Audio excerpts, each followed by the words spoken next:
नमस्कार दोस्तों, स्वागत है आपका आपके अपने YouTube चैनल ओम डिजिटल स्टडी पर। दोस्तों मैं हूं राकेश सिहाग। जैसा कि आपको पता है, हम 500 क्वेश्चनों की सीरीज़ का पार्ट नंबर 2 कर रहे हैं। एक पार्ट मैंने आपको करवा दिया है और उसका PDF भी मैंने आपको दे दिया है। अगर आपको नहीं मिला है तो लिंक आपको मिल जाएगा डिस्क्रिप्शन में, वहाँ से आप उसको ले लीजिए, उस PDF को, पहले वाले PDF को, और अच्छे से अपनी तैयारी कीजिए, क्योंकि बहुत शानदार क्वेश्चन मैंने करवाए हैं और इससे बाहर आपकी पटवार एग्जाम में कुछ नहीं जाएगा। कल अगर आपने देखा है तो NTPC का जो एग्ज़ाम हुआ था उसमें बहुत सारे क्वेश्चन यहाँ से आए थे, NTPC में भी आए थे। आप सोच के देखो, तो RPSC और RSM SSB में तो आने हैं, तो कोई ज़्यादा दिक्कत वाली बात नहीं है। बस आप आराम से तैयारी करो, ठीक है? आपका सिलेक्शन ज़रूर होगा, यही मैं भगवान से प्रार्थना करता हूँ। प्यारे साथियों, आज हम क्लास नंबर 7 के बारे में डिस्कस करेंगे, यानी पार्ट नंबर 2 की क्लास नंबर 7 हम आज पढ़ने वाले हैं। यानी कहने का मतलब मैंने आपको 190 नंबर क्वेश्चन तक करवा दिया है। आज हम 191 नंबर क्वेश्चन से स्टार्ट करेंगे। 191 नंबर से क्लास को हम शुरू करने वाले हैं। तो जितने भी मेरे साथी जुड़े हैं वो एक बार क्लास को शेयर कर देंगे, क्योंकि जितना ज़्यादा शेयर करोगे उतना ही मेरा मनोबल बढ़ेगा और आपके लिए उतना ही अच्छा काम करने की मैं कोशिश करूँगा, ठीक है? चलिए साथियों, एक बार शेयर कर देंगे और लाइक कर देंगे वीडियो को, और जो चैनल के ऊपर पहली बार जुड़े हैं वो चैनल को सब्सक्राइब कर लेंगे, ठीक है? चलिए हम क्लास को स्टार्ट करते हैं। तो देखिए, हमारा जो टॉपिक चल रहा है वो बायोलॉजी का पोर्शन चल रहा है, और बायोलॉजी में जो टॉपिक मैं आपको पिछले पार्ट में नहीं करवा पाया था वही टॉपिक मैं आपको करवा रहा हूँ। तो आज हम 200 क्वेश्चन तक जो है ना वो तो बात करेंगे किसकी, बायोलॉजी की। यानी 200 क्वेश्चन तक आपको मैं बायोलॉजी करवा दूंगा, और 200 क्वेश्चन के बाद आपके जो 300 क्वेश्चन बचेंगे उसमें मैं आपको फिजिक्स और केमिस्ट्री करवाऊंगा, फिजिक्स और केमिस्ट्री, क्योंकि पटवारी का जो एग्जाम है उसमें फिजिक्स और केमिस्ट्री भी पूछी जाती है, और ज़्यादातर जो है ना वो केमिस्ट्री के क्वेश्चन आते हैं। तो मैं फिजिक्स भी करवाऊंगा, केमिस्ट्री भी करवाऊंगा। 100, 125 या 100, 150 क्वेश्चन तो मैं आपको फिजिक्स के करवाऊंगा और इतने क्वेश्चन मैं आपको केमिस्ट्री के करवाऊंगा, ठीक है? जो आपके सिलेक्टेड क्वेश्चन होंगे, बहुत अच्छे क्वेश्चन होंगे। चलिए क्लास को स्टार्ट करते हैं। 191 नंबर क्वेश्चन से 191 नंबर क्वेश्चन आपके सामने ये रहा साथियों। इसको मैं कर देता हूँ थोड़ा जूम। ये कर दिया मैंने आपके सामने जूम, और इसका आंसर आपको देना है बहुत अच्छे से। देखिए, क्लोरोफिल यानी पर्णहरित में कौन सी धातु पाई जाती है? मैंने आपको बता रखा है कि जो आपका क्लोरोफिल होता है, पर्णहरित होता है, ये कहाँ पाया जाता है? ये आपका पाया जाता है हरित लवक के अंदर। किसके अंदर पाया जाता है? हरित लवक के अंदर पाया जाता है। एक नंबर बात, हरित लवक को क्लोरोप्लास्ट भी बोलते हैं। क्या बोलते हैं? क्लोरोप्लास्ट। ये बात भी आपको ध्यान रखनी है। हरित लवक को क्लोरोप्लास्ट भी बोलते हैं। तो इस क्लोरोप्लास्ट के अंदर आपका क्लोरोफिल पाया जाता है या पर्णहरित पाया जाता है। पर्णहरित के द्वारा पत्तियों का रंग क्या होता है? पत्तियों का रंग हरा होता है। पत्तियों का रंग जो हरा होता है वो किसके कारण होता है? वो इस पर्णहरित के कारण होता है। अच्छा, इस पर्णहरित के अंदर आपकी मैग्नीशियम धातु पाई जाती है। कौन सी धातु पाई जाती है? मैग्नीशियम धातु। ये बात मैं आपको कल बता चुका हूं। ऑप्शन नंबर ए आपका बिल्कुल क्या होगा? करेक्ट होगा। अच्छा, आयरन धातु किसके अंदर पाई जाती है? तो आयरन धातु आपकी पाई जाती है हीमोग्लोबिन के अंदर। किसके अंदर? हीमोग्लोबिन में। और कोबाल्ट धातु किसके अंदर पाई जाती है? तो विटामिन B12 के अंदर। विटामिन B12 के अंदर आपकी क्या पाई जाती है? कोबाल्ट धातु पाई जाती है, ठीक है ना? ये बातें आपको ध्यान रखनी। उम्मीद कर सकता हूँ बात आपको समझ में आ गई होंगी। ऑप्शन नंबर ए आपका क्या हो जाएगा? बिल्कुल करेक्ट हो जाएगा, ठीक है? चलिए, अगला क्वेश्चन आपके सामने है कि निम्न में से कौन सा कथन सत्य है? सत्य कथन आपको पहचानना है। इसमें से कौन सा कथन सत्य है वो आपको पहचानना है। पढ़ के देखिए इन सभी को, फिर आपको पता चलेगा। पढ़ के देखिए एक बार। तो आपको दे रखा है पहला कि सजीव जगत का सबसे बड़ा कोशिकांग। जितना भी आपका सजीव जगत है उसमें सजीव के अंदर आपका जंतु भी आते हैं और उसमें आपके पौधे भी आते हैं। यानी पौधे और जंतुओं में सबसे बड़ा जो आपका कोशिकांग होता है वो साथियों क्या होता है? वो होता है आपका क्लोरोप्लास्ट। क्या होता है? क्लोरोप्लास्ट। सजीव जगत का सबसे बड़ा कोशिकांग जो होता है वो आपका क्या होता है? क्लोरोप्लास्ट होता है। क्लोरोप्लास्ट का मतलब हरित लवक। क्या होता है? हरित लवक। ये बात बिल्कुल राइट है। ये बात बिल्कुल राइट है। ये भी बिल्कुल आपका सही है। आपको सत्य कथन छांटना है। अच्छा, ये सही है। अगला देखो, पादप जगत का सबसे बड़ा कोशिकांग। पादप जगत का सबसे बड़ा कोशिकांग, यहाँ पर बात किसकी है? यहाँ पर तो सजीव जगत की थी, उसमें जंतु भी आ गया था, उसमें पौधे भी आ गए थे, लेकिन यहाँ पर सिर्फ और सिर्फ पौधा दिया है। तो पौधे का सबसे बड़ा कोशिकांग भाई क्लोरोप्लास्ट ही होगा, क्योंकि हरित लवक तो पौधे में ही पाया जाता है। अगर हरित लवक सभी से बड़ा है तो भाई पौधों के अंदर भी क्या होगा? बड़ा होगा। अच्छा, जंतु जगत की अगर बात आ जाती है, अकेले जंतु जगत की, तो जंतु के अंदर तो आपका ये हरित लवक होता ही नहीं है। तो फिर जंतु जगत में आपका उत्तर क्या नहीं होगा, क्लोरोप्लास्ट नहीं हो सकता। तो फिर क्लोरोप्लास्ट को छोड़ करके जो माइटोकॉन्ड्रिया होता है वो आपका सबसे बड़ा कोशिकांग होता है जंतु जगत का। ठीक है, ये दोनों तीनों बात आप अच्छे से समझ सकते हो, सिंपल सी क्लियर है आपके सामने, कोई ज़्यादा इसमें वो बात नहीं है। अच्छा, डी ऑप्शन की अगर बात करते हैं तो पादप व जंतु जगत के बीच में योजक कड़ी का कार्य कौन करती है? तो ये क्वेश्चन तो आपने बहुत पढ़ा होगा 6ठी-7वीं क्लास में। युग्लिना जो है ना, युग्लिना, उसको पादप जगत और जंतु जगत के बीच में योजक कड़ी कहते हैं, यानी योजक कड़ी का कार्य कौन करती है? तो युग्लिना करती है। तो आपके सभी के सभी कथन क्या हैं? सही हैं। ऑप्शन नंबर आपका ई क्या होगा? बिल्कुल करेक्ट। तो ये चारों की चारों बातें याद कर लेना साथियों, इसमें आपके 4 क्वेश्चन क्लियर होते हैं। इसी प्रकार से आपको पढ़ना पड़ेगा, तब जाके आपका सिलेक्शन पक्का है। ठीक है, चलिए अगले क्वेश्चन की ओर बढ़ते हैं। नेक्स्ट 193 नंबर क्वेश्चन आपके सामने है कि जब हरे टमाटर के फल लाल हो जाते हैं तो उसमें क्या होता है? देखिए, जब टमाटर हरा होता है तो उस हरे टमाटर के अंदर क्या पाया जाएगा? उसके अंदर पाया जाएगा पर्णहरित। क्या पाया जाएगा? पर्णहरित। जब वो लाल हो जाता है, जब वो लाल हो जाता है तो उसमें बन जाता है क्रोमोप्लास्ट। क्या बन जाता है? क्रोमोप्लास्ट, है ना, उसमें बन जाता है क्रोमोप्लास्ट। क्रोमोप्लास्ट, ठीक है। एक होता है आपका क्लोरोप्लास्ट, एक होता है आपका क्रोमोप्लास्ट। क्रोमोप्लास्ट करता है लाल रंग उत्पन्न। क्या करता है? लाल रंग उत्पन्न करता है। तो ध्यान रखना कि जब टमाटर हरा होता है तो उसके अंदर क्या होता है? आपका क्लोरोफिल होता है, यानी क्लोरोफिल होता है उसके अंदर। कहने का मतलब उसके अंदर आपका हरित लवक होता है या फिर पर्णहरित होता है। अच्छा, जब वो लाल हो जाता है तो उसके अंदर क्या बन जाता है? क्लोरोप्लास्ट बन जाता है। लेकिन वो क्लोरोप्लास्ट बनता कैसे है? वो क्रोमोप्लास्ट कैसे बनता है? इस क्लोरोप्लास्ट से क्रोमोप्लास्ट बनता है। वो कैसे बनता है? तो प्यारे साथियों, वो आपको पता होना चाहिए, नए क्रोमोप्लास्ट का निर्माण नहीं होता, कोई नया क्रोमोप्लास्ट नहीं बनता है। वो तो पहले से क्या था, वहाँ पर मौजूद था आपका हरित लवक, वही क्या हो जाता है? चेंज हो जाता है। वही आपका किसके अंदर चेंज हो जाता है? क्रोमोप्लास्ट में चेंज हो जाता है। ये बात बहुत बार पूछी गई है, याद रखना है आपको कि जब टमाटर हरा होता है तो उसके अंदर क्लोरोप्लास्ट होता है, यानी हरित लवक होता है, और जब वो लाल होता है तो हरित लवक ही क्या हो जाता है? इस क्रोमोप्लास्ट में बदल जाता है, और इस क्रोमोप्लास्ट के कारण क्या हो जाता है? उस टमाटर का रंग लाल हो जाता है। ठीक है, ये बात आपको ध्यान रखनी है। अच्छा, क्रोमोप्लास्ट कई प्रकार के होते हैं। क्रोमोप्लास्ट कई प्रकार के होते हैं, जैसे लाल रंग उत्पन्न करने वाला, है ना, बैंगनी रंग उत्पन्न करने वाला, पीला रंग उत्पन्न करने वाला, हरा रंग उत्पन्न करने वाला, जैसे कई होते हैं ये क्रोमोप्लास्ट। ये जो है ना, ये कई प्रकार के होते हैं, ध्यान रखना। अच्छा, अगला क्वेश्चन है कि टमाटर का लाल रंग किसके कारण होता है? टमाटर का लाल रंग किसके कारण होता है? तो मैं आपको कुछ बातें बताता हूँ जो आप याद कर लेना। इनका आप स्क्रीनशॉट लेना चाहो तो स्क्रीनशॉट ले लेना साथियों, लेकिन आप इन बातों को याद कर लेना, क्वेश्चन आपको देखने को मिलेगा। 1 नंबर बात आपसे पूछ सकता है, आम का पीला रंग, आम का जो पीला रंग है वो किसके कारण होता है? आम का पीला रंग होता है केरोटिन वर्णक के कारण। कौन से वर्णक के कारण? केरोटिन वर्णक के कारण। 1 नंबर बात। अच्छा, दूसरी बात आपको ध्यान रखनी है, गाजर का लाल रंग, गाजर का जो लाल रंग है वो बीटा कैरोटीन वर्णक के कारण उत्पन्न होता है। किसके कारण उत्पन्न होता है? बीटा कैरोटीन वर्णक के कारण। 2 नंबर बात आपको याद होनी चाहिए। अच्छा, 3 नंबर अगर हम बात करें, चर्चा में लेके आए हैं, तो तीसरा पॉइंट आपको ध्यान रखना है, गाय के दूध का पीला रंग, गाय के दूध का जो पीला रंग होता है वो आपका एल्फा कैरोटीन के कारण होता है। किसके कारण होता है? एल्फा कैरोटीन के कारण होता है। तो कैरोटीन की मैंने आपको 3 बातें बता दी। सीधा हल्का जो कैरोटीन होता है उसमें तो आम का रंग पीला होता है। गाजर क्या करता है? गाजर क्या करता है? बीटा कैरोटीन, बीटा कैरोटीन गाजर का रंग क्या कर देता है? लाल कर देता है। और गाय के दूध का पीला रंग किसके कारण होता है? तो एल्फा कैरोटीन के कारण होता है।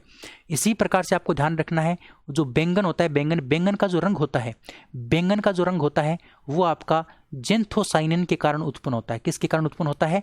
जेंथोसाइनिन के कारण उत्पन्न होता है।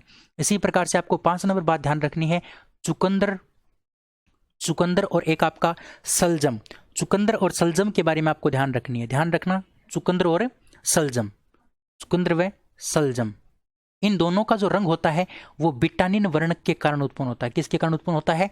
बिटानिन वर्णक के कारण उत्पन्न होता है। एक बात आपको 6 नंबर ध्यान रखनी है टमाटर के बारे में, टमाटर का जो लाल रंग होता है वो लाइकोपिन वर्णक के कारण उत्पन्न होता है। किसके कारण उत्पन्न होता है? लाइकोपिन वर्णक के कारण उत्पन्न होता है। ये सारी की सारी बातें आपको ध्यान रखनी है। ऑप्शन नंबर आपका क्या हो जाएगा? ए करेक्ट हो जाएगा। ठीक है, ऑप्शन नंबर ए आपका क्या होगा? करेक्ट होगा। तो ये सारी बातें आपको ध्यान रखनी साथियों, बड़ी इंपॉर्टेंट बातें मैंने आपको बताई हैं, समझ लेना इनको अच्छे से। अगला क्वेश्चन है 195 कि अंतः पृथ्वी जालिका यानी एंडोप्लाज्मिक रेटिकुलम का महत्वपूर्ण कार्य क्या है?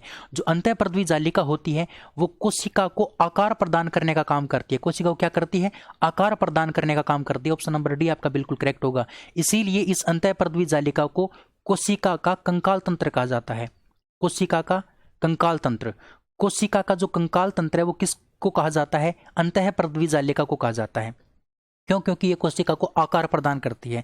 जैसे हमारे शरीर को आकार किसने प्रदान कर रखा है? वही हड्डियों ने कर रखा है, और हड्डियों के बॉक्स को हम क्या बोलते हैं? कंकाल तंत्र बोलते हैं। इसीलिए अंतःपृथ्वी जालिका को कोशिका का कंकाल तंत्र बोलते हैं, क्योंकि ये कोशिका को आकार देने का काम करती है। अच्छा, एक तो ये पहला काम हो गया। दूसरा काम क्या करती है? तो साथियों दूसरा काम करती है, इसमें क्या पाए जाते हैं? राइबोसोम पाए जाते हैं। क्या पाए जाते हैं? राइबोसोम। इसके अंदर राइबोसोम पाए जाते हैं, और वो जो राइबोसोम होते हैं वो क्या करते हैं? प्रोटीन का संश्लेषण करते हैं, यानी प्रोटीन का निर्माण करते हैं। प्रोटीन का क्या करते हैं? निर्माण करते हैं। तो ध्यान रखना, प्रोटीन के निर्माण में सहायता कौन करती है? तो आपकी अंतःपृथ्वी जालिका करती है। लेकिन प्रोटीन का निर्माण कौन करता है? तो प्रोटीन का निर्माण करता है आपका राइबोसोम। इसीलिए राइबोसोम को प्रोटीन संश्लेषण की फैक्ट्री कहा जाता है। प्रोटीन संश्लेषण की फैक्ट्री, प्रोटीन संश्लेषण की फैक्ट्री या फिर प्रोटीन संश्लेषण का प्लेटफॉर्म किसको कहा जाता है? राइबोसोम को कहा जाता है। राइबोसोम है ना, उसकी खोज की थी जॉर्ज एमिल पेलाडे ने। किसने की थी? जॉर्ज एमिल पेलाडे ने इसकी खोज की थी। ये बात भी आपको ध्यान रखनी है ना। जॉर्ज एमिल पेलाडे, जॉर्ज एमिल पेलाडे नाम का जो व्यक्ति था उसने ये खोज की थी। और ये राइबोसोम है वो आपका अंतःपृथ्वी जालिका के अंदर पाया जाता है ना। तो ये बात भी आपको ध्यान रखनी है। अच्छा, ये जो अंतःपृथ्वी जालिका होती है ये गोल्जिकाए का निर्माण करने का भी काम करती है। ये गोल्जिकाए का भी क्या करती है? निर्माण करती है। ये बात भी आपको ध्यान रखनी है। उम्मीद कर सकता हूँ बात आपको समझ में आई होगी। बहुत अच्छे से मैंने आपको बताने की कोशिश की है। चलिए अगला क्वेश्चन है आपका कि अंतःपृथ्वी जालिका से बहुधा जुड़े रहते हैं, यानी अंतःपृथ्वी जालिका से कौन जुड़ा रहता है, यानी अंतःपृथ्वी जालिका से संबंधित कौन है सबसे ज्यादा? तो भाई आपको अभी मैंने बताया है सबसे ज्यादा जो संबंधित है वो है आपका राइबोसोम, क्योंकि राइबोसोम है ना वो अंतःपृथ्वी जालिका के बिल्कुल पास पाए जाते हैं, बिल्कुल अंदर पाए जाते हैं राइबोसोम, है ना। इसकी सतह के ऊपर पाए जाते हैं राइबोसोम। तो ऑप्शन नंबर आपका क्या होगा? बिल्कुल करेक्ट होगा बी। और राइबोसोम के बारे में मैं आपको यहाँ पर देखो बता चुका हूँ। बार बार मैं आपको हर प्रश्न में नहीं बताऊंगा क्योंकि टाइम ज़्यादा लगता है। इतना टाइम है नहीं कि मैं आपको पूरी डिटेल से बताऊं, वरना मेरे पास डिटेल की कमी नहीं है साथियों, है ना। तभी हम आपको थ्योरी क्लास में बताऊंगा, तब आपको पता चलेगा भी हाँ कंटेंट में तो दम है। अगला क्वेश्चन है कि गोल्जिकाए की उत्पत्ति किस कोशिकांग से होती है? अभी अभी मैंने बताया था अंतःपृथ्वी जालिका के द्वारा किसकी उत्पत्ति होती है? गोल्जिकाए की उत्पत्ति होती है। अच्छा, गोल्जिकाए के बारे में कुछ हम बात करते हैं। गोल्जिकाए के बारे में, जो गोल्जिकाए है साथियों इसकी खोज किसने की थी? सबसे पहले आपसे पूछा जा सकता है। तो गोल्जिकाए की जो खोज की थी वो की थी आपकी कैमिलो गोल्जी नाम का एक व्यक्ति था। Camillo Golgi, Camillo Golgi, Camillo Golgi ने इसकी क्या की थी? खोज की थी। इसको हम गोल्जी बॉडी भी बोलते हैं, ठीक है। अच्छा, इसकी खोज किसके अंदर की गई थी? तो ध्यान रखना उल्लू की तंत्रिका कोशिका में, उल्लू की तंत्रिका कोशिका में इसकी खोज की थी। ये भी बड़ी इंपॉर्टेंट बात है कि उल्लू की तंत्रिका कोशिका में कैमिलो गोल्जी ने गोल्जिकाए की खोज की थी। और गोल्जिकाए का जो निर्माण है वो कौन करती है? अंतःपृथ्वी जालिका करती है। अच्छा, गोल्जिकाए के बारे में आपको एक बात और ध्यान रखनी है। ये जो गोल्जिकाए होता है, इस गोल्जिकाए को पौधों के अंदर, पादपों के अंदर एक अलग नाम से जाना जाता है, और वो नाम आपका होता है डिक्टियोसोम। यानी जो आपकी जंतु कोशिका होती है उसमें तो इसको गोल्जिकाए बोलते हैं, लेकिन साथियों जो आपकी पादप कोशिका होती है उसमें गोल्जिकाए की बजाय इसको किस नाम से पुकारा जाता है? तो डिक्टियोसोम के नाम से पुकारा जाता है। इंपॉर्टेंट बात है, ध्यान रखना। इसी प्रकार से आपको ध्यान रखना है कि इस गोल्जिकाए के संगठन में कौन कौन से पदार्थ पाए जाते हैं, इसका संगठन किस प्रकार का है। संगठन का मतलब प्यारे साथियों ये जो है ना ये लिपिड और प्रोटीन का बना होता है। लिपिड व प्रोटीन का, लिपिड और प्रोटीन का ये बना होता है, लिपिड व प्रोटीन का ये बना होता है। ध्यान रखना, बड़ी इंपॉर्टेंट बात मैंने आपको बताई है। इसी प्रकार से आपको ध्यान रखना है ये कोशिका का क्या करता है? ये पदार्थों, कोशिका के अंदर पदार्थों का परिवहन करता है। कोशिका के अंदर क्या करता है? जो भी पदार्थ है ना उनका परिवहन करने का काम करता है। इसलिए इसको हम क्या बोलते हैं? कोशिका का परिवहन तंत्र बोलते हैं। कोशिका का क्या बोलते हैं? परिवहन तंत्र। या फिर इसको हम क्या बोलते हैं? स्रावी अंगक बोलते हैं। इसका दूसरा नाम क्या है? कोशिका का स्रावी अंगक या फिर कोशिका का परिवहन तंत्र। दोनों नाम आपको ध्यान रखने जो किसके हैं? गोल्जिकाए के। ये आपके उपनाम है ना, ये बहुत ज्यादा पूछे जाते हैं, है ना। इनको अच्छे से आपको याद करना है। उम्मीद कर सकता हूँ गोल्जिकाए के बारे में आपको सारी बातें समझ में आ गई होंगी। अगला क्वेश्चन आपके सामने है कि लाइसोसोम की खोज किसने की थी। तो साथियों ध्यान रखना, लाइसोसोम की जो खोज की गई थी वो डी डुवे नाम के व्यक्ति के द्वारा की गई थी। किसके द्वारा? डी डुवे नाम के व्यक्ति के द्वारा। अच्छा, इसकी खोज जो है ना वो किसके अंदर की गई थी? तो लाइसोसोम की जो खोज है ना वो चूहे की यकृत कोशिका में की गई थी। चूहे की जो लीवर है ना, चूहे की लीवर, चूहे की जो यकृत कोशिका यानी जो चूहे की लीवर है, उस चूहे की लीवर में ही किसका पता लगा था? लाइसोसोम का पता लगा था। और किसको लगा था? डी डुवे को लगा था। ठीक है ना, डी डुवे को इसका पता लगा था, इसलिए इसको खोजकर्ता कहा जाता है लाइसोसोम का। अच्छा, लाइसोसोम जो होता है ना प्यारे साथियों, लाइसोसोम क्या करता है? जल अपघटनी एंजाइमों का निर्माण करता है। ये क्या करता है? कुछ जल अपघटनी एंजाइमों का निर्माण करता है, यानी जल को तोड़ने वाले एंजाइम कौन बनाता है? तो आपका लाइसोसोम बनाता है। जल अपघटनी एंजाइमों का निर्माण लाइसोसोम करता है। कभी कभार लाइसोसोम क्या हो जाता है? फट जाता है और अपने अन्य आसपास कोशिकांगों को भी नष्ट कर देता है, इसलिए इसको हम क्या बोलते हैं? आत्महत्या की थैली बोलते हैं। आत्महत्या या फिर आत्मघाती एक ही बात है। आत्महत्या या फिर आत्मघाती, आत्महत्या या फिर आत्मघाती थैली इसको कहा जाता है। तो प्यारे साथियों, इसी लाइसोसोम को ही कहा जाता है आत्महत्या या फिर आत्मघाती थैली। ठीक है, ये बात आपको ध्यान रखना है लाइसोसोम के बारे में। उम्मीद कर सकता हूँ बात आपको समझ में आई है। अच्छे से समझना, चूहे की यकृत कोशिका में इसकी खोज की गई थी डी डुवे नाम के व्यक्ति के द्वारा। ये जल अपघटनी एंजाइमों को क्या करता है? निर्माण करता है। आत्महत्या या फिर आत्मघाती थैली इसको कहा जाता है। अगला क्वेश्चन है कि राइबोसोम को क्या कहते हैं?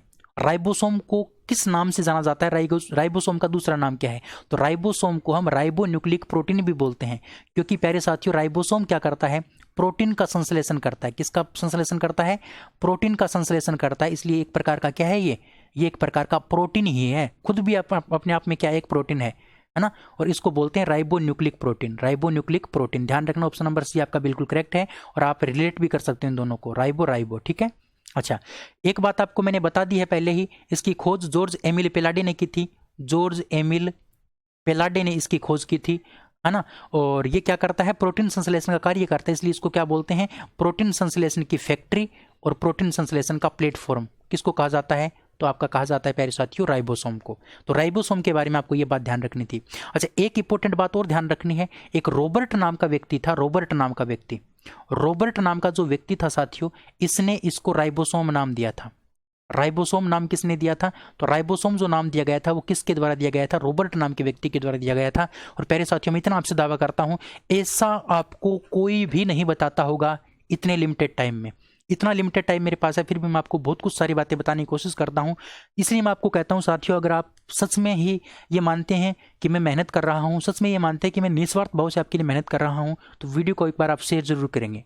ठीक है, चलिए अगला क्वेश्चन आपके सामने है साथियों, 200 नंबर क्वेश्चन, कि वह कोशिकांग जिनका मुख्य कार्य जल अपघटनी प्रकीर्णव या यहां पर एंजाइम भी नाम आ सकता था, एंजाइम, जल अपघटनी एंजाइम का संचय करना है। तो जल अपघटनी एंजाइम का श्रावण कौन करता है साथियों? तो जल अपघटनी जो एंजाइम है उसका श्रावण करता है लैनकाई। लैनकाई को हम बोलते हैं लाइसोसोम। क्या बोलते हैं? लाइसोसोम। इंग्लिश में देखो इसका नाम लाइसोसोम है ना, लैनकाई या फिर लाइसोसोम एक ही बात है। ऑप्शन नंबर सी आपका क्या होगा? बिल्कुल करेक्ट, क्योंकि मैं भी अभी आपको बता के आया हूँ लाइसोसोम के बारे में। डी डुवे ने इसकी खोज की थी, चूहे की यकृत कोशिका में खोज की थी। इसको हम आत्मघाती या फिर आत्महत्या की थैली भी बोलते हैं। अगला क्वेश्चन आपके सामने है साथियों, 201 नंबर क्वेश्चन। अब ये जो 201 नंबर क्वेश्चन है ये आपका फिजिक्स से आ गया, क्योंकि मैं आपको 200 नंबर क्वेश्चन तक मैं आपको करवाऊंगा बायोलॉजी, उसके बाद मैं आपको फिजिक्स करवाऊंगा, फिर मैं आपको केमिस्ट्री करवाऊंगा। तो 201 नंबर जो क्वेश्चन है वो आपका फिजिक्स का क्वेश्चन है। तो अब मैं आपके लिए फिजिक्स स्टार्ट कर रहा हूँ, तो तालियों से इसका स्वागत कीजिए और बहुत इंटरेस्टिंग बातें मैं आपको बताने वाला हूँ। क्वेश्चन आपके सामने है साथियों, कि प्रकाश एक प्रकार की विद्युत चुंबकीय तरंग है, यह सर्वप्रथम किसने बताया था? यानी जो प्रकाश है वो एक प्रकार की विद्युत चुंबकीय तरंग है, यह बात किसने बताई थी? अब ये चीजें आपको साथियों याद ही रखनी पड़ती हैं, क्योंकि ये फैक्चुअल चीजें होती हैं। तो विद्युत चुंबकीय तरंगे है ना, ये किसके द्वारा दिया गया था? ये मैक्सवेल के द्वारा कहा गया था कि प्रकाश क्या है? एक प्रकार की विद्युत चुंबकीय तरंग है, क्योंकि विद्युत क्षेत्र से संबंधित आपका कौन आता है? मैक्सवेल आता है। तो विद्युत और चुंबक दोनों का अध्ययन किसने किया था? मैक्सवेल ने किया था। और मैक्सवेल ने ही ये कहा कि प्रकाश भी एक प्रकार की क्या है? विद्युत चुंबकीय तरंग है। साथियों, विद्युत चुंबकीय तरंग वो होती है जिसको किसी माध्यम की आवश्यकता नहीं होती, और प्रकाश को भी माध्यम की आवश्यकता नहीं होती है। यानी ये मान लो यहाँ पर प्रकाश सूर्य है, ठीक है, और यहाँ पर मान लो हमारी धरती है। तो अगर बीच में कोई माध्यम नहीं होगा, जैसे अब तो वायु है, भाई वायु माध्यम है हमारा, लेकिन अब अगर कोई वायु यहाँ पर न हो ना, तो भी क्या है, ये प्रकाश हमारे नीचे तक आएगा, यहाँ पृथ्वी तक आएगा। तो इसको किसकी आवश्यकता नहीं होती, किसी प्रकार की माध्यम की आवश्यकता नहीं होती, उसको हम क्या बोलते हैं, विद्युत चुंबकीय तरंगे बोलते हैं। क्या बोलते हैं, विद्युत चुंबकीय तरंगे, यानी ऐसी तरंगे जिनको किसी माध्यम की आवश्यकता नहीं होती, उसको हम विद्युत चुंबकीय तरंग बोलते हैं। और विद्युत चुंबकीय तरंग से संबंधित आपका कौन है, प्रकाश, क्योंकि प्रकाश को भी किसी माध्यम की आवश्यकता नहीं होती, इसीलिए इसने इसको विद्युत चुंबकीय तरंग नाम दिया था। ठीक है, ये बात आपको ध्यान रखनी है। अगला क्वेश्चन है कि प्रकाश छोटे छोटे कणों से मिलकर बना होता है, जिसको हम क्या बोलते हैं, प्रकाश छोटे छोटे कणों से मिलकर के बनता है, उसको हम बोलते हैं प्यारे साथियों फोटोन। क्या बोलते हैं, फोटोन बोलते हैं। अब ये याद रखना पड़ेगा आपको कि जो प्रकाश है वो तरंग रूप में भी चलता है, इस प्रकार से तरंग के रूप में भी चलता है, और ये कण के रूप में भी चलता है। इसकी द्वैत प्रकृति होती है। प्रकाश की कैसी प्रकृति होती है, द्वैत प्रकृति होती है, यानी कण प्रकृति भी होती है और तरंग प्रकृति भी होती है। तो ये जो छोटे छोटे कण हैं, इसको हम क्या बोलते हैं, इसको बोलते हैं फोटोन। क्या बोलते हैं, फोटोन बोलते हैं। अच्छा, फोटोन की खोज आपसे पूछी जा सकती है, फोटोन की खोज किसने की थी, तो ध्यान रखना, फोटोन की खोज आपकी आइंस्टीन नाम के व्यक्ति ने की थी। फोटोन की खोज किसने की थी, आइंस्टीन नाम के व्यक्ति ने की थी। अच्छा, न्यूट्रॉन की खोज किसने की थी, तो जेम्स चैडविक ने की थी न्यूट्रॉन की खोज। अच्छा, पॉजिट्रॉन की खोज किसने की थी, तो ध्यान रखना, एंडरसन नाम का एक व्यक्ति था, एंडरसन नाम के व्यक्ति ने क्या की थी, पॉजिट्रॉन की खोज की थी। और आपका जो परमाणु है, जो एटम है, इसकी खोज रदरफोर्ड के द्वारा की गई थी। किसके द्वारा, रदरफोर्ड के द्वारा, क्योंकि सर्वप्रथम, डोल्टन, रदरफोर्ड नहीं, सबसे पहले डोल्टन ने परमाणु मॉडल प्रस्तुत किया था, है ना। तो डोल्टन ने सर्वप्रथम किसकी खोज की थी, परमाणु की, क्योंकि परमाणु सिद्धांत सर्वप्रथम किसने दिया था, डोल्टन ने दिया था। ठीक है। अच्छा, इसके अलावा आपको इलेक्ट्रॉन के बारे में ध्यान रखना है। इलेक्ट्रॉन की खोज थॉमसन नाम के व्यक्ति के द्वारा की गई थी, थॉमसन नाम के, जे थॉमसन के द्वारा। और आपका एक बचता है प्रोटॉन। प्रोटॉन की जो खोज है प्यारे साथियों, वो आपकी की गई थी, प्रोटॉन की जो खोज है वो की गई थी आपकी रदरफोर्ड के द्वारा। किसके द्वारा, रदरफोर्ड के द्वारा। तो ये सारी बातें आपको ध्यान रखनी है। ठीक है, चलिए अगला क्वेश्चन है कि प्रकाश विद्युत प्रभाव का प्रतिपादन किसने किया था। प्रकाश विद्युत प्रभाव का प्रतिपादन किसने किया था। अच्छा, सबसे पहले तो आपको यह समझना है कि ये प्रकाश विद्युत प्रभाव क्या होता है। प्रकाश विद्युत प्रभाव क्या होता है, इसको समझना है। प्रकाश विद्युत प्रभाव ये होता है कि मान लो कोई भी ये वस्तु है और ये मान लो हमारा सूर्य है। ठीक है, तो अब सूर्य क्या करता है, चुंबकीय विकिरण छोड़ता है। तो ये वस्तु क्या करेगी, उन चुंबकीय विकिरणों को क्या कर लेगा, अवशोषित कर लेगा। उन चुंबकीय विकिरणों को क्या कर लेगा, अवशोषित कर लेगा। और जब ये चुंबकीय विकिरणों को अवशोषित कर लेता है तो यहां से निकलते हैं इलेक्ट्रॉन। यहां से क्या निकलते हैं, इलेक्ट्रॉन निकलते हैं, यानी इलेक्ट्रॉन का क्या होता है, उत्सर्जन होता है। इस घटना को हम क्या बोलते हैं, इस घटना को बोलते हैं प्रकाश विद्युत प्रभाव। तो ये जो घटना बताई थी वो किसने बताई थी, ये सारी की सारी जो घटना बताई थी साथियों, ये बताई थी आइंस्टीन नाम के व्यक्ति ने। किसने बताई थी, आइंस्टीन नाम के व्यक्ति ने बताई थी। तो ध्यान रखना, प्रकाश का विद्युत प्रभाव जो है ना, वो किसने प्रतिपादित किया था, आइंस्टीन नाम के व्यक्ति ने प्रतिपादित किया था। और प्रकाश विद्युत प्रभाव क्या होता है वो मैं आपको अभी यहां पर बता चुका हूं। ठीक है, चलिए अगला क्वेश्चन 204 नंबर क्वेश्चन आपके सामने है साथियों। क्वेश्चन है कि दो प्रकाश का तरंग सिद्धांत किसके द्वारा प्रस्तावित किया गया था। तरंग सिद्धांत, प्रकाश का तरंग सिद्धांत किसके द्वारा दिया गया था, है ना। देखो, प्रकाश के दो सिद्धांत होते हैं। एक तो आपका कण सिद्धांत होता है, कण सिद्धांत यानी कण के रूप में चलता है। एक आपका तरंग सिद्धांत होता है। तो तरंग सिद्धांत किसने दिया था और कण सिद्धांत किसने दिया था, ये दोनों बातें आपको ध्यान रखनी है। तो इसका जो कण सिद्धांत, तरंग सिद्धांत जो दिया गया था, तरंग सिद्धांत वो किसके द्वारा दिया गया था, हाइगेन्स नाम के व्यक्ति के द्वारा। हाइगेन्स नाम का जो व्यक्ति था उसने क्या किया था, तरंग का सिद्धांत दिया था, यानी प्रकाश किसके रूप में चलता है, तरंग के रूप में चलता है। ये बात किसने बताई थी, ये बात बताई थी हाइगेन्स नाम के व्यक्ति ने। अच्छा, जो प्रकाश कण के माध्यम से चलता है वो बात किसने बताई थी, तो वो बात आपके आइंस्टीन नाम के व्यक्ति ने बताई थी। आइंस्टीन नाम के व्यक्ति ने ये बात बताई थी कि प्रकाश कण के रूप में चलता है, लेकिन हाइगेन्स ने क्या कहा कि प्रकाश कण के रूप में चलता है, तरंग के रूप में चलता है ना, तरंग के रूप में चलता है। ये बात आपको ध्यान रखनी है। न्यूटन ने क्या किया था, न्यूटन ने आपका गति के नियम दिए थे, है ना, ये बात आपको ध्यान रखनी है। विद्युत चुंबकीय प्रेरण फेराडे ने दिया था, विद्युत चुंबकीय प्रेरण। तो ये सारी बातें आपको पता होनी चाहिए। अगला क्वेश्चन है कि प्रकाश तरंग किस प्रकार की तरंग होती है। प्रकाश तरंग किस प्रकार की तरंग होती है। तरंग वैसे तो कई प्रकार की होती हैं, अनुदैर्घ्य तरंग, है ना, और अनुप्रस्थ तरंग, विद्युत चुंबकीय तरंग, यांत्रिक तरंग, इस प्रकार की कई तरंगें होती हैं, लेकिन मुख्य रूप से 2 तरंगें होती हैं। एक आपकी अनुप्रस्थ तरंग होती है, एक आपकी अनुदैर्घ्य तरंग होती है। अनुदैर्घ्य का मतलब ये होता है कि जब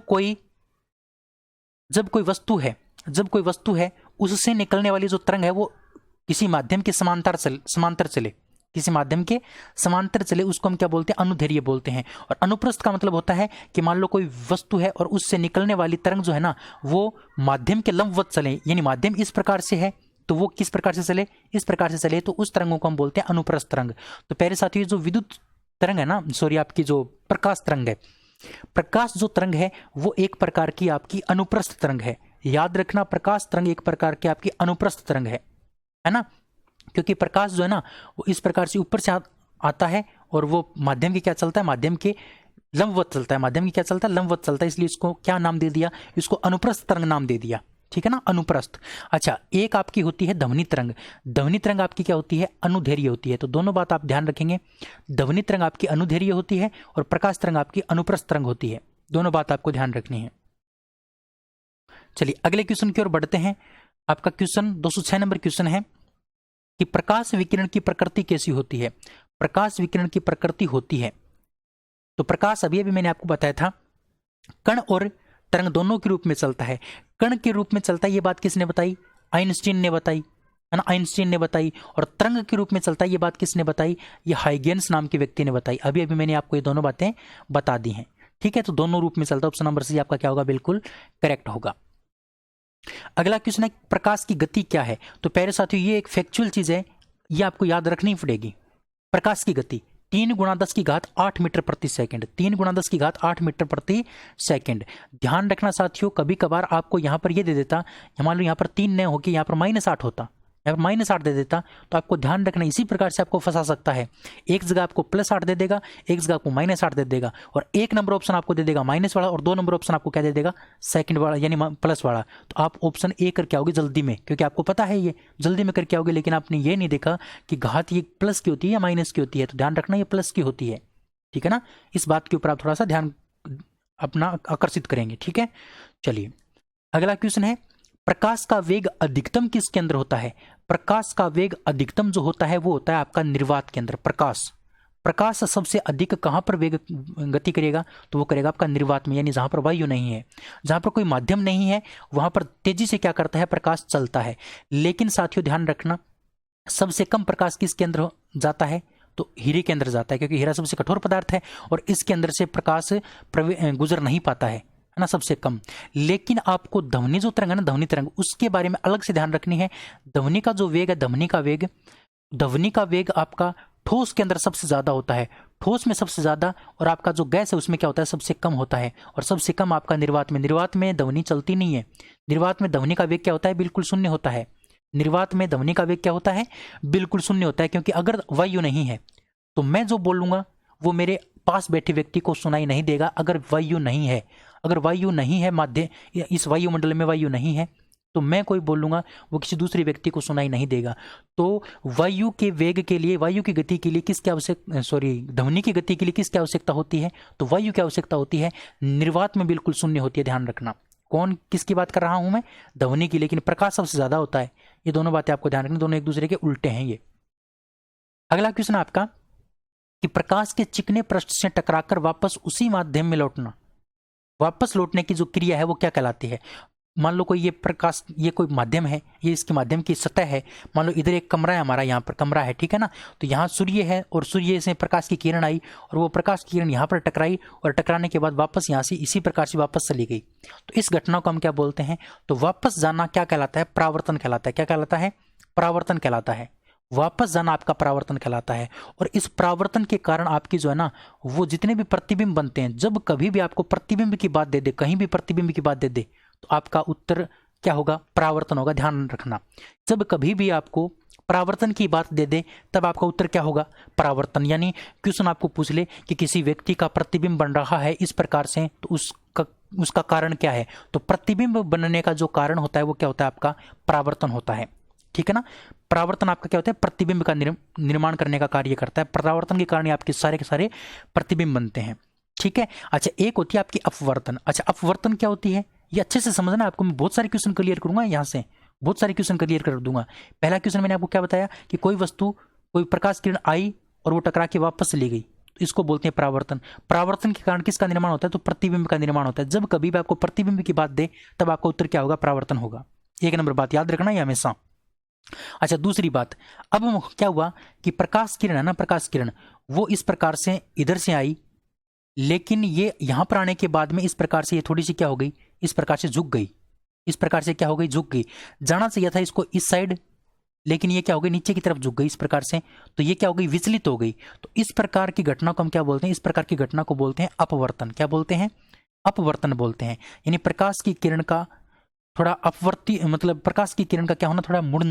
थोड़ा मुड़ना या फिर थोड़ा सा विचलित होना क्या कहलाता है? अपवर्तन कहलाता है। और अपवर्तन के कारण जितनी भी आपकी मतलब पानी के अंदर कोई किसी का टेढ़ा मेढ़ा दिखाई देना, टेढ़ा मेढ़ा दिखाई देना, है ना, पानी के अंदर टेढ़ा मेढ़ा दिखाई देना, ऊपर उठा हुआ दिखाई देना, ऊपर उठा हुआ दिखाई देना, मुड़ा हुआ दिखाई देना, ये सारी की सारी जो घटनाएं हैं वो किसके कारण होती हैं?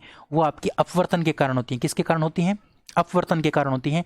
तो आपको दे दे कि कोई पेंसिल है वो मुड़ी हुई दिखाई देती है, पेंसिल टेढ़ी मेढ़ी दिखाई देती है, पैर ऊपर उठा हुआ दिखाई देता है, सिक्का ऊपर उठा हुआ दिखाई देता है, गेंद ऊपर उठी हुई दिखाई देती है। तो ये सारी की सारी जो घटनाएं हैं वो किससे संबंधित होंगी? अपवर्तन से। तो जब भी आपको टेढ़ा मेढ़ा, ऊपर और मुड़ा हुआ नाम मिले तब आपका उत्तर क्या हो जाएगा? अपवर्तन हो जाएगा। ठीक है।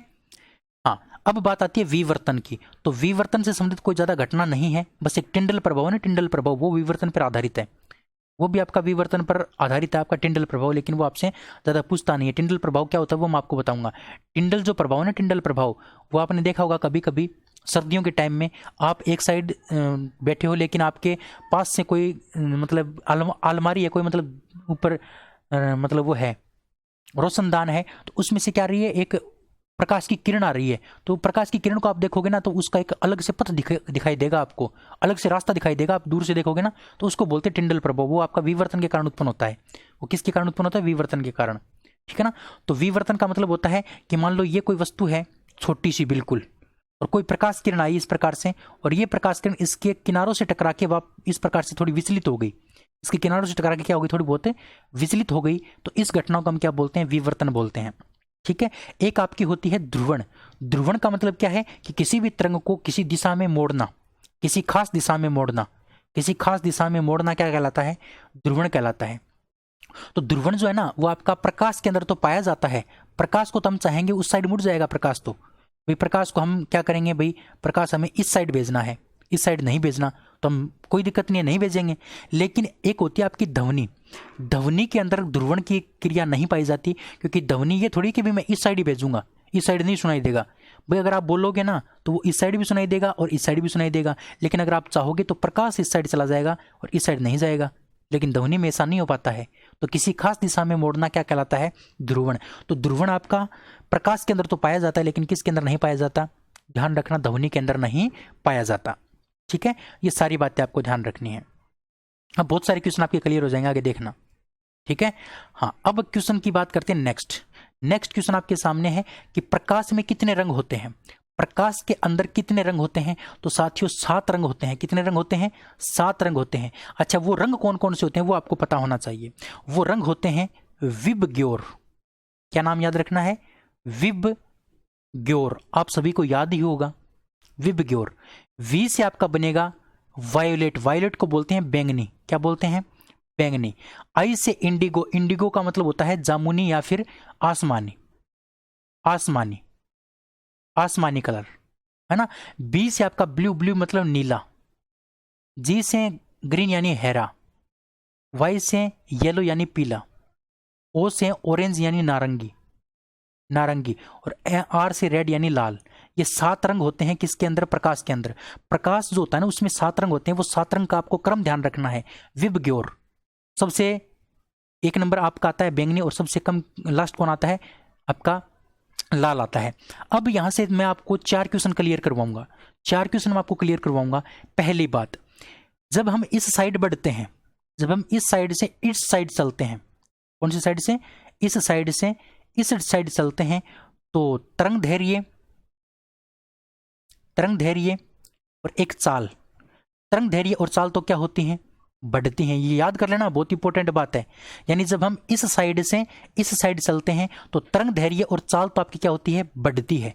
लेकिन एक आपकी होती है आवर्ती, एक आपकी होती है आवर्ती, आवर्ती, और एक आपको ध्यान रखना है साथियों, एक तो हो गया आपकी आवर्ती और एक आपकी हो गई ऊर्जा, एक आपकी हो गई ऊर्जा, एक आपकी हो गई ऊर्जा। आवर्ती और ऊर्जा क्या होती हैं, घटती हैं, घटती हैं। तो आपको 4 क्वेश्चन मैंने आपको क्लियर करवा दिए। अब आपको पूछेगा कि सबसे अधिक तरंग दैर्घ्य कौन से रंग की होती है, तो इधर चलने पर तरंग दैर्घ्य बढ़ती है, तो सबसे अधिक किसकी हो जाएगी, रेड की हो जाएगी। आपको पूछ ले कि सबसे अधिक चाल किस रंग की होती है, तो सबसे अधिक चाल आपकी जो आपका रेड रंग है यानी लाल रंग है उसकी होती है। समझ में आ गई। अब आपको पूछ ले कि सबसे कम तरंग दैर्घ्य किसकी होती है, सबसे कम तरंग दैर्घ्य, भाई इस साइड जाते हैं तो ये बढ़ती है, इस साइड जाते हैं तो बढ़ती है, तो बढ़ेगी कब, जब यहां पर कम होगी। तो सबसे कम तरंग दैर्घ्य किसकी हो गई, आपकी बैंगनी की हो गई, है ना। तो जरूरी नहीं आपको यही पूछे, आपको ये दे दे कि ब्लू, ग्रीन और येलो यानी नीला, हरा और पीला, तीनों रंगों में तरंग दैर्घ्य सबसे अधिक किसकी है। तो भी इन तीनों की अगर बात करें तो पीले की क्या है, सबसे अधिक है, और नीले की क्या है, सबसे कम है। तो इस प्रकार से आपको एक दूसरा देके भी पूछ सकते हैं। ये आपको याद अच्छे से तो बहुत सारे क्वेश्चन क्लियर कर सकते हो आप। अच्छा, फिर आती है बात आवर्ती की। आपको ये पूछ ले कि सबसे अधिक आवर्ती किसकी होती है, सबसे अधिक, भाई हम इस साइड जाएंगे तो आवर्ती कम होगी, इस साइड जाएंगे तो आवर्ती कम होगी, तो सबसे कम तो आवर्ती किसकी हो जाएगी, लाल की, और सबसे अधिक किसकी हो जाएगी, बैंगनी की। इसी प्रकार से अगर आपको ऊर्जा की बात पूछ ले तो सबसे अधिक ऊर्जा किसकी होती है, तो सबसे अधिक ऊर्जा आपकी बैंगनी रंग में होती है, और सबसे कम ऊर्जा आपकी किसके अंदर होती है, लाल रंग में होती है। ठीक है, तो ये बातें आपको ध्यान रखनी है। इंपॉर्टेंट बात मैंने आपको बता दी, कम से कम यहां से मैंने आपको 15-20 क्वेश्चन क्लियर करवा दिए। यहां से 15 से 20 प्रकार के क्वेश्चन आपसे पूछ सकता है किसी भी प्रकार से। भाई आपको ओ आई दे दिया, उसमें आपको 4 प्रश्न पूछ लिए, कौन सा ही पूछ लिया। आपको जी और बी दे के आपको 4 प्रश्न पूछ लिए, आपको आर दे के 4 प्रश्न पूछ लिए, आपको बी दे के 4 प्रश्न पूछ लिए, आपको जी दे के 4 प्रश्न पूछ लिए, तो बहुत सारे क्वेश्चन हो गए ये तो, है ना। इस प्रकार से आपको याद रखना। उम्मीद कर सकता हूं ये बात आपको समझ में आई होगी। चलिए अगले क्वेश्चन की ओर बढ़ते हैं, नेक्स्ट क्वेश्चन की बात करते हैं। नेक्स्ट क्वेश्चन आपके सामने है 211 नंबर, कि प्रकाश का वेग सर्वप्रथम किसने ज्ञात किया था। प्रकाश का वेग सर्वप्रथम किसने ज्ञात किया था, तो सर्वप्रथम रोमर नाम के व्यक्ति ने, रोमर नाम के व्यक्ति ने सर्वप्रथम प्रकाश के वेग को क्या किया था, ज्ञात किया था। बहुत सारी बुकों में आपको गैलीलियो इसका उत्तर मिलेगा, लेकिन वो गलत है। इसका करेक्ट आंसर आपका क्या होगा, सी होगा, रोमर। रोमर ने प्रकाश के वेग को सर्वप्रथम मापा था। अच्छा, न्यूटन ने क्या दिए थे, गति के नियम दिए थे, आपको पता है। गैलीलियो ने आपका क्या किया था, खगोल सूक्ष्मदर्शी की खोज की थी, खगोल सूक्ष्मदर्शी की, खगोल सूक्ष्मदर्शी की खोज की थी। इसके साथ साथ जो गैलीलियो था, गैलीलियो भाई साहब ने तापमापी यानी थर्मामीटर का आविष्कार भी किया था। थर्मामीटर का आविष्कार भी किसने किया था, गैलीलियो ने किया था। और गैलीलियो ने गति के नियम भी दिए थे, गति के समीकरण भी दिए थे। ठीक है ना, तो ये बातें आपको ध्यान रखनी है। अगला क्वेश्चन है कि पानी में पैर लटकाकर बैठे हुए व्यक्ति को उसका पैर मुड़ा हुआ और छोटा दिखाई देता है, उसका कारण क्या है। मैंने आपको बताया था ना, मुड़ा हुआ नाम आ गया तो बिना देखे आंसर कर दो अपवर्तन। ऑप्शन नंबर ए आपका बिल्कुल करेक्ट होगा। अगला क्वेश्चन है कि पानी से भरे किसी बर्तन में पड़ा एक सिक्का किसी कारण से थोड़ा ऊपर उठा हुआ प्रतीत होता है, ऊपर उठा हुआ प्रतीत होता है, तो ये क्या हो गया, अपवर्तन का कारण। मैंने आपको बताया था ना, टेढ़ा मेढ़ा, मुड़ा हुआ और ऊपर उठा हुआ, ये सारा का सारा कारण किसका होता है, ये सारा का सारा कारण आपका अपवर्तन का होता है। तो बिना सोचे समझे आप आंसर कर देना अपवर्तन वाला, सही होगा आपका, कोई दिक्कत नहीं है। ठीक है, चलिए अगला क्वेश्चन है, इंद्रधनुष कितने रंग दिखाता है। इंद्रधनुष में कितने रंग होते हैं, तो इंद्रधनुष में साथियों 7 रंग होते हैं। कितने रंग होते हैं, 7 रंग। लेकिन उस 7 रंगों में से आपके 3 रंग ऐसे होते हैं जो दृश्य होते हैं। 3 रंग सिर्फ क्या होते हैं, दृश्य होते हैं। दृश्य रंग कितने होते हैं, 3। कौन कौन से, एक तो आपका होता है लाल, एक आपका होता है पीला, और एक आपका होता है बैंगनी, एक आपका होता है बैंगनी। ध्यान रखना, किसके अंदर, इंद्रधनुष के अंदर। इंद्रधनुष में 3 रंग दिखाई देते हैं, लाल, पीला और बैंगनी। वैसे 7 रंग होते हैं, लेकिन वो और क्या हो जाते हैं, प्रकीर्णित हो जाते हैं, और क्या हो जाते हैं, प्रकीर्णित हो जाते हैं। लेकिन लाल, पीला और बैंगनी का प्रकीर्णन नहीं हो पाता, इसलिए वो हमारी आंखों में सीधे पड़ते हैं। वैसे होते तो 7 हैं, लेकिन 3 दिखाई देते हैं हमें। ठीक है, उसमें से जो पीला रंग है, पीला रंग, इसको क्या बोलते हैं, इंद्रधनुष का माध्य रंग बोलते हैं। इंद्रधनुष का माध्य रंग कौन सा होता है, तो आपका पीला होता है, क्योंकि पीला बीच में होता है, इसलिए इसको क्या बोलते हैं, माध्य रंग बोलते हैं। ये बात आपको ध्यान रखनी है। और वो 7 रंग कौन कौन से होते हैं, ध्यान रखना, विबग्योर, वही आपका क्या है, सूत्र है विबग्योर। वही 7 रंग होते हैं जो मैंने आपको पीछे बताए हैं। ठीक है, चलिए अगला क्वेश्चन है साथियों आपके सामने 215 नंबर क्वेश्चन कि रेगिस्तान में मृगमरीचिका जैसी घटना का कारण। मृगमरीचिका, अच्छा मृगमरीचिका क्या होती है? कभी आप देखे होंगे कि जब आप, ये रोड है, मान लो एक रोड है ये, और इस रोड पर आप यहाँ पर बाइक चला रहे हैं, तो आपको थोड़ा सा आगे यहाँ पर पानी सा दिखाई देता है, थोड़ा सा आगे आपको यहाँ पर पानी सा दिखाई देता है। जब आप आगे जाते हैं थोड़ा और आगे दिखाई देता है, थोड़ा और आप आगे जाते हैं तो थोड़ा और आगे दिखाई देता है। यही घटना क्या कहलाती है? मृगमरीचिका कहलाती है।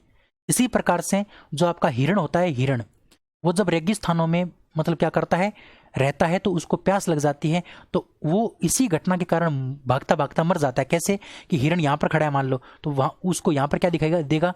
पानी सा दिखाई देगा। जब वो भाग के यहाँ जाएगा तो उसको आगे दिखाई देगा, तो इसी प्रकार से भागता रहता है और वो क्या हो जाता है? मर जाता है। मरीचिका को मतलब मरना, मृग का मतलब यानी हिरण, हिरण का मरना रेगिस्तान में वो कौन सी घटना का कारण है? तो वो आपका पूर्ण आंतरिक परावर्तन का कारण है। किसका कारण है? पूर्ण आंतरिक परावर्तन का कारण है। ऑप्शन नंबर आपका जो सी होगा वो क्या होगा? बिल्कुल करेक्ट। ध्यान रखना, मृगमरीचिका जैसी घटना का जो कारण है वो क्या है? आपका पूर्ण आंतरिक परावर्तन। अब पूर्ण आंतरिक परावर्तन क्या होता है वो मैं आपको बता दूं, यानी कोई भी आपकी वस्तु है, कोई भी वस्तु है, चाहे वो जल की बूंद हो, चाहे कोई और वस्तु हो, अब इसके अंदर प्रकाश आ जाता है, इसके अंदर प्रकाश आ गया है ना, यहाँ पर प्रकाश आया तो उसका अपवर्तन हो गया, यहाँ पर तो अपवर्तन हो गया, लेकिन जब वो बाहर निकलता है तो वो क्या हो जाता है? वायु में जाता है। यानी किसी भी ठोस वस्तु से, किसी भी ठोस वस्तु से वायु में जाना, प्रकाश का, किसका? प्रकाश का, प्रकाश का किसी ठोस वस्तु से वायु में जाना क्या कहलाता है? पूर्ण आंतरिक परावर्तन कहलाता है। क्या कहलाता है? पूर्ण आंतरिक परावर्तन कहलाता है। किसी भी प्रकाश का किसी ठोस वस्तु से वायु में जाना क्या कहलाता है? प्रकाश का पूर्ण आंतरिक परावर्तन कहलाता है। ठीक है, चलिए अगला क्वेश्चन है कि इंद्रधनुष कैसे बनता है? इंद्रधनुष में कौन कौन सी घटनाएं पाई जाती हैं? तो प्यारे साथियों मैं आपको बता दूं, इंद्रधनुष में आपकी 3 घटनाएं पाई जाती हैं। इंद्रधनुष में कितनी घटनाएं पाई जाती हैं? 3 घटनाएं। और वो 3 घटनाएं कौन कौन सी होती हैं? देखिए, ये आपकी जल की बूंद है, यानी जो हमारा वायुमंडल होता है उसमें बारिश होने के बाद में कुछ जल की बूंदें हमारे वायुमंडल में रह जाती हैं। तो जब प्रकाश की किरण इसके ऊपर पड़ेगी, जब प्रकाश की किरण इसके ऊपर पड़ेगी तो यहाँ पर क्या होगा? जैसे ये प्रकाश किरण यहाँ पर आएगी तो यहाँ पर आने के बाद में इसका क्या हो जाएगा? इस प्रकार से अपवर्तन हो जाएगा। यानी प्रकाश किरण जानी चाहिए थी सीधी, लेकिन सीधी नहीं जाकर के इस प्रकार से हो जाती है, तो यहाँ पर क्या हो गया? इसका अपवर्तन हो गया। ये घटना आपकी अपवर्तन की हो गई। फिर ये यहाँ से बाहर निकलती है, प्रकाश किरण यहाँ से बाहर निकलती है, तो फिर इसको हम क्या बोल देते हैं? पूर्ण आंतरिक परावर्तन बोल देते हैं। इसको पूर्ण आंतरिक परावर्तन क्यों बोलेंगे? क्योंकि यहाँ पर ये बूंद है ना, जल की बूंद, ये एक ठोस पदार्थ की भांति काम करती है, ये ठोस पदार्थ की भांति काम करती है। और जब ये जल की बूंद से बाहर निकलती है प्रकाश की किरण, तो उसको हम क्या बोल देते हैं? उसको हम पूर्ण आंतरिक परावर्तन बोल देते हैं। और फिर हमें कितने रंग दिखाई देते हैं? 7 रंग दिखाई देते हैं। और 7 रंगों को हम क्या बोलते हैं? वर्ण विक्षेपण बोलते हैं। क्या बोलते हैं? वर्ण विक्षेपण बोलते हैं, है ना। वर्ण विक्षेपण यानी रंगों का विक्षेपित होना, रंग दिखाई देना, है ना। फिर हमें 7 रंग दिखाई देते हैं। तो ये 3 घटनाएं आपकी कंप्लीट होती हैं किसके अंदर? इंद्रधनुष के अंदर। तो ऑप्शन नंबर आपका डी क्या हो जाएगा? बिल्कुल करेक्ट हो जाएगा। ठीक है, चलिए अगला क्वेश्चन है कि महासागर का नीला रंग दिखाई देता है, क्यों दिखाई देता है? उसका कारण क्या है? तो साथियों ये मान लो महासागर है और यहां पर क्या है? पानी है। अब यहां पर प्रकाश की किरण आती है, तो प्रकाश की किरण में कितने रंग हैं? 7 रंग हैं। ठीक है, सॉरी, यहां पर 7 रंग हैं। तो 7 रंगों में आपका एक नीला रंग है, एक आपका क्या है? नीला रंग। ध्यान रखना, बड़ी इंपॉर्टेंट बात मैं आपको बताऊंगा। 1 मिनट दोस्तों।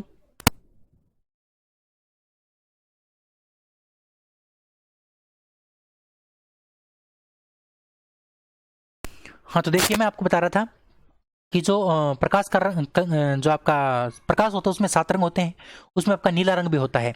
तो ये क्या करता है? समुद्र जो होता है ना, समुद्र, वो 7 रंगों को अवशोषित कर लेता है, लेकिन एक रंग को नहीं कर पाता। यानी 6 रंगों को अवशोषित कर लेता है। किसको? 6 रंगों को। लेकिन एक रंग यानी जो नीला रंग है उसको अवशोषित नहीं कर पाता, जिसके कारण वो हमारी आंखों में आता है वापस। सॉरी दोस्तों, जिसके कारण वो हमारी आंखों में आता है और हमें समुद्र का रंग कैसा दिखाई देता है? हमें नीला दिखाई देता है ना, तो वो होता है आपका प्रकीर्णन। वो क्या होता है? प्रकीर्णन, यानी प्रकाश के प्रकीर्णन के कारण, प्रकाश के प्रकीर्णन के कारण, सॉरी दोस्तों मेरे थोड़ा दिक्कत हो गया।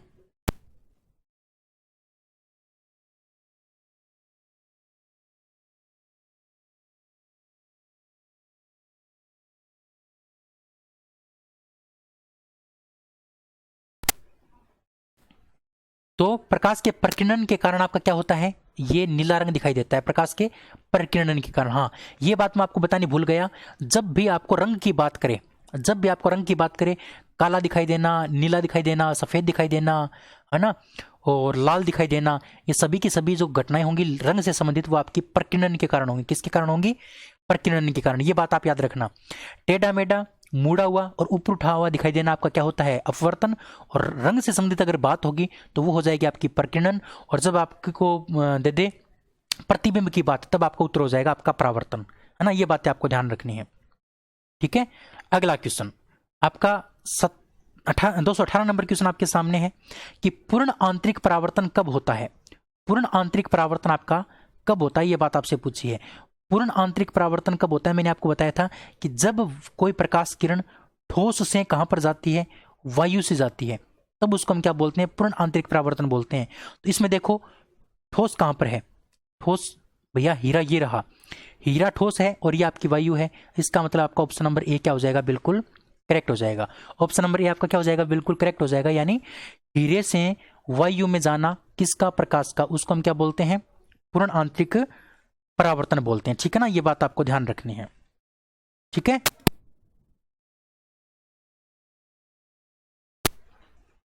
दोस्तों 19 नंबर क्वेश्चन की बात करते हैं। 219 नंबर क्वेश्चन है कि जब प्रकाश की किरण विरल माध्यम से सघन माध्यम में जाती है, विरल से सघन में, विरल का मतलब जिसमें कण दूर दूर होते हैं, कण इस प्रकार से दूर दूर होते हैं।